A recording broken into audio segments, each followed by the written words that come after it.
বিগত 16-17 বছর যারা দেশ চালিয়েছে সেটা আমার একেবারে স্বচক্ষে আমি দেখেছি।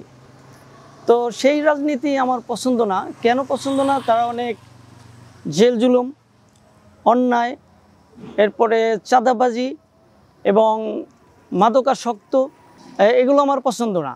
এবং দুর্নীতি, এরপরে হচ্ছে আপনার দখলদারি, টেন্ডারবাজি, অন্যান্য দলেরা এই সমস্ত কর্মকাণ্ডের সাথে জড়িত। এর জন্য আমি তাদের পছন্দ করি না।